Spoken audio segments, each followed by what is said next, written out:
నరేంద్ర మోదీ గారి చేతుల మీదుగా మరొక 4-5 నెలల్లో ఇక్కడ బ్రహ్మాండమైనటువంటి కార్యక్రమంతో ఇది ఇనాగ్రేట్ చేయాలని ఒక సంకల్పంతో ముందుకెళ్తున్నాం.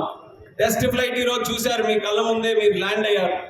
ఈ యొక్క టెస్ట్ ఫ్లైట్ ల్యాండ్ అయిందనంటే దీనికి సంకేతం ఏంటంటే కీలకమైనటువంటి ఎయిర్పోర్ట్ కి సంబంధించి కీలకమైనటువంటి అంశాలు ఏవైతే ఉన్నాయో అవన్నీ కూడా పూర్తి చేసుకున్నాం.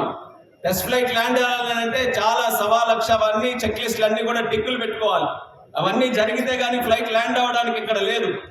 అది ల్యాండ్ అయిందనంటే ఒక రకంగా ప్రాజెక్టు లాస్ట్ దశలో అన్ని కూడా పూర్తి చేసుకునే సమయంలో ఉన్నామన్న సంకేతం. అందుకని మీ అందరికీ కూడా ఈ ఉత్సాహం, ఈ సంతోషం మీ అందరితో పాటు పంచుకోవాలని ఇందులో అందరినీ కూడా పాల్గొనే విధంగా చేశాం. కేవలం ఇది భోగాపురం, విజయనగరమే కాదు, శ్రీకాకుళం జిల్లా వాళ్ళు, ఇచ్చాపురంలో ఉండే వాళ్ళు కూడా ఆనందపడుతున్నారు. నిన్నే ఇచ్చాపురం వెళ్తే వాళ్ళకి ఇలా భోగాపురం టెస్ట్ ఫ్లైట్ చేస్తున్నామంటే ఎక్కడ లేని ఆనందం, సంతోషం వాళ్ళందరికీ కూడా. విశాఖపట్నం కానీ, అనకాపల్లి కానీ, ఆఖరికి మన బార్డర్ లో ఉన్న ఒరిస్సా కానీ, లేకపోతే రాయపూర్ ప్రాంత వాసులు కానీ, వాళ్ళందరూ కూడా ఈ రోజు వాళ్ళందరికీ సంబంధించినటువంటి ఒక అభివృద్ధి కార్యక్రమం జరుగుతుందని అందరూ కూడా కనెక్ట్ అవుతున్నారనంటే ఎంత బలంగా ఈ యొక్క ప్రాజెక్టు వాళ్ళందరూ అనుసంధానం అవుతున్నారు. ఈ సందర్భంగా మరొకసారి తెలియజేసుకుంటున్నాను. చాలా ఎమోషనల్ మూమెంట్ ఇది మన అందరికీ కూడా. ఉత్తరాంధ్రలో ఎప్పుడు ప్రాజెక్టులు మొదలు పెట్టడమే కానీ ఎప్పుడు పూర్తయితే ఎవరికి తెలియదు అన్నట్టుగా ఉండింది. వాళ్ళందరికీ కూడా సమాధానం ఈ అల్లూరి సీతారామరాజు ఇంటర్నేషనల్ ఎయిర్పోర్ట్ అని తెలియజేసుకుంటున్నాను. రేపు భవిష్యత్తులో ఉత్తరాంధ్ర తాలూకా రూపురేఖలు మారబోతున్నాయి. విశాఖపట్నం ఎకనామిక్ రీజన్ తో మనం ముందుకెళ్తున్నాం. విశాఖపట్నం ఎకనామిక్ రీజన్ కి కేంద్ర బడ్జెట్ లో కూడా నిధులు కేటాయించి మన ప్రాంతం అన్ని విధాలుగా డెవలప్ చేయాలని కేంద్ర ప్రభుత్వం తాలూకా సహకారం చంద్రబాబు నాయుడు గారి ఆధ్వర్యంలో తీసుకుంటున్నాం. ఇవి ఎందుకు చెప్తున్నానంటే ఇక్కడ స్థానికంగా ఉన్నటువంటి యువతరం మీరు ఈ యొక్క ఆపర్చునిటీని క్యాప్చర్ చేసుకోవాలి. ఈ యొక్క అవకాశం ఏదైతే మన కోసం వస్తుందో దాన్ని సద్వినియోగం చేసుకొని దీన్ని పూర్తి శాతం మీరు వినియోగించుకోగలిగితే మనం వేరే ప్రాంతానికి జాబ్స్ ఎదుర్కొంటూ వెళ్ళక్కర్లేదు.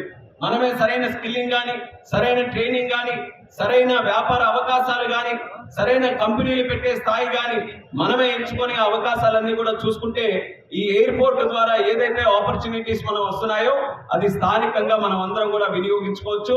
దాని మీద మీరందరూ కూడా ఆలోచన పెట్టండి. రాష్ట్ర ప్రభుత్వం, కేంద్ర ప్రభుత్వం ఈ యొక్క ప్రాంతానికి సంపూర్ణంగా అభివృద్ధి చేయడానికి మేము అందుబాటులో ఉన్నాం, సహకరిస్తామని మళ్ళీ మీ అందరికీ కూడా తెలియజేస్తున్నాం. ఎయిర్పోర్ట్ తో పాటు మరొక ముఖ్యమైన 2 అంశాలు, ఎంఆర్ఓ కెపాసిటీ కానీ, ఏరో ఇండస్ట్రీస్ కూడా ప్రమోట్ చేయడానికి మరొక 500 ఎకరాలు చంద్రబాబు నాయుడు గారు ఇక్కడ కేటాయించడం జరిగింది. అలాగే మాన్సాస్ గారి తాలూకా సహకారంతో వాళ్ళను కూడా అభినందించాలి. అశోక్ గారిని కానీ, అదితి గారిని కానీ 136 ఎకరాలు, 1000 కోట్ల ఆస్తిని ఈ రోజు ఈ యొక్క మాన్సాస్ ట్రస్ట్ ద్వారా ఇక్కడ ఉన్నటువంటి యువతరానికి ట్రైనింగ్ ప్రోగ్రామ్ కింద బెనిఫిట్ పొందాలని ఒక ఎడ్యూసిటీ అంటే ట్రైనింగ్ అండ్ స్కిల్లింగ్ కానీ, లేకపోతే దానికి సంబంధించినటువంటి ఎడ్యుకేషన్ కానీ, వాటి అన్నిటి కోసం దాన్ని కూడా మేము ప్రోత్సహించడం జరుగుతుంది. అంటే ఎయిర్పోర్ట్, అలాగే ఎంఆర్ఓ ఇండస్ట్రీస్, అలాగే మనకి ఎడ్యుకేషన్, ఈ అన్నిటికీ కూడా కలిపి ఇది ఒక ప్రధాన హబ్ గా మారబోతుంది. కాబట్టి రేపు భవిష్యత్తు ఏ రకంగా మన శంషాబాద్ లో లేకపోతే పెద్ద నగరాల్లో ఎయిర్పోర్ట్ ద్వారా అభివృద్ధి చూసామో ఈ ప్రాంతాల్లో కూడా అదే రకంగా చూడబోతున్నాం. ఆ కళలన్నీ కూడా సాకారమయ్యే రోజు వచ్చింది.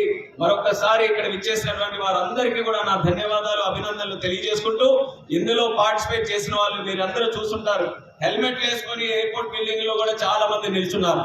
అక్కడ నుంచో వచ్చి పనిచేశారు మన కోసం.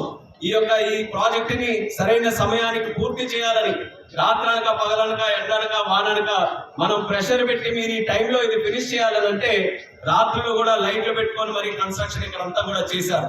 ఈ వేదిక ద్వారా ఆ వర్కర్స్ అందరికీ కూడా ఎవరైతే ఇందులో పనిచేశారో వాళ్ళకు కూడా నా తాలూకు అభినందనలు తెలియజేసుకుంటూ ప్రతి ఒక్కరికి నా శుభాకాంక్షలు తెలియజేస్తూ సెలవు తీసుకుంటున్నాను. జై హింద్, జై భారత్.